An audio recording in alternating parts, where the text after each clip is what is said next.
Surat crime બ્રાન્ચની ટીમે આંતરરાષ્ટ્રીય સાયબર ફ્રોડ કરતી ટોળકીના બેને સુરત રેલવે સ્ટેશન પાસે આવેલ જનતા ઇન હોટલમાંથી ઝડપી પાડ્યા હતા.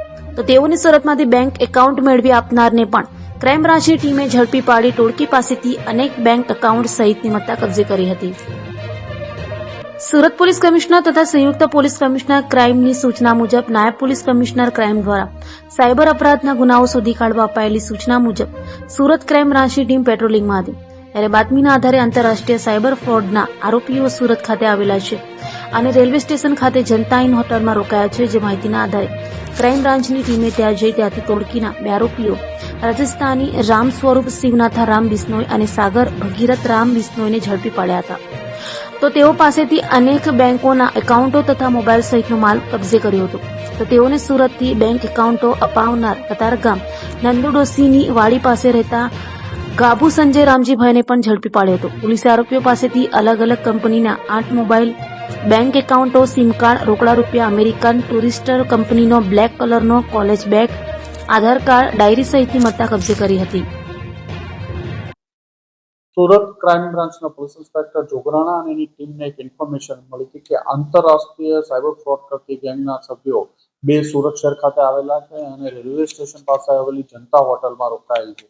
આ બાતમી આધારે સુરત ક્રાઇમ બ્રાન્ચની ટીમ દ્વારા સુરત રેલવે સ્ટેશનની જનતા હોટલમાં રેડ કરતા સાગર ભગીરથ બિશ્નોઈ અને રામ સ્વરૂપ શિવનાથરાય બિશ્નોઈ આ બંને રાજસ્થાનના ફિરોઝી જિલ્લાના રહેવાસી છે. એ બંનેને પકડી પાડવામાં આવ્યા હતા. આમની પૂછપરછ દરમિયાન આમની પાસેથી અલગ અલગ મોબાઈલ 8 મોબાઈલો મળી આવ્યા, ડેબિટ કાર્ડ 3 મળી આવ્યા છે, સિમ કાર્ડ, કેશ, પછી અલગ અલગ બેંકોના એકાઉન્ટ્સની ડિટેલ અને એમના ફોનમાં હિસાબ માટે એક ડાયરી રાખી હતી એ મળી આવી અને એના ફોનના સ્ક્રીનશોટમાં 335 જેટલા સ્ક્રીનશોટ રિકવર કરવામાં આવ્યા. એક આંતરરાષ્ટ્રીય સાયબર ફ્રોડનું મોટું નેટવર્ક પ્રાથમિક દ્રષ્ટિએ જણાયું હતું.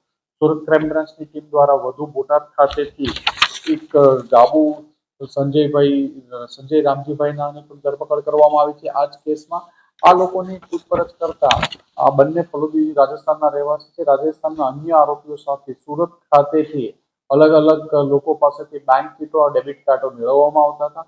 આ ડેબિટ કાર્ડો આ લોકો રાજસ્થાન લઈ જતા હતા. રાજસ્થાન ખાતે લઈ જઈ આ લોકો આમાંથી પૈસા જે ટેલિગ્રામ ગ્રુપના માધ્યમથી જે રાજસ્થાનના આરોપીઓ છે બિશ્નોઈ બંને એ ત્યાંથી ચાઇનીઝ લોકોના મ્યાનમારના લોકોના સંપર્કમાં હતા. ટેલિગ્રામ મારફતે આ લોકોના સંપર્કમાં આવ્યા હતા.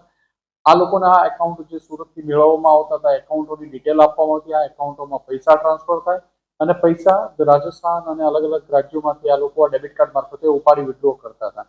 આ પૈસાને એક આંગળીયા પેઢીઓમાં આપે. આંગળીયા પેઢીથી ડાર્ક વેબથી લોકો એના યુએસડીટી ખરીદી અને એ ટ્રાન્સફર મ્યાનમાર અને ચાઇનીઝ લોકોને આ પણ ટ્રાન્સફર કરવામાં આવતા હતા. પ્રાથમિક દ્રષ્ટિએ આ લોકોના જે એકાઉન્ટ જોવામાં આવ્યા તો એનસીસીઆરપી પોર્ટલ ઉપર 194 બેંકોના અલગ અલગ એકાઉન્ટો આમની પાસેથી મળ્યા હતા. જે બેંકોના એકાઉન્ટો 194 મળ્યા અલગ અલગ બ્રાન્ચોને, જેમાં વધુ જોઈએ તો સિટી યુનિયન બેંકના 68 છે, પણ PNB, state bank of India, UBI, ICICI bank વગેરે બેંકોના અલગ અલગ એકાઉન્ટ મળ્યા હતા.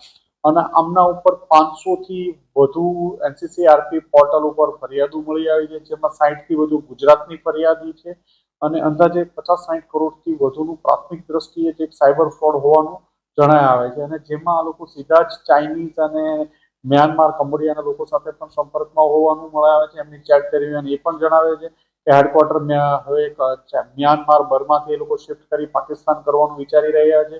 એવા મોબાઈલમાંથી સ્ક્રીનશોટ પણ મળી આવ્યા છે અને એક આંતરરાષ્ટ્રીય નેટવર્ક શોધવામાં સુરત ક્રાઇમ બ્રાન્ચને સફળતા મળી છે અને વધુ આ બાબતનું ઇન્વેસ્ટિગેશન ચાલુ છે.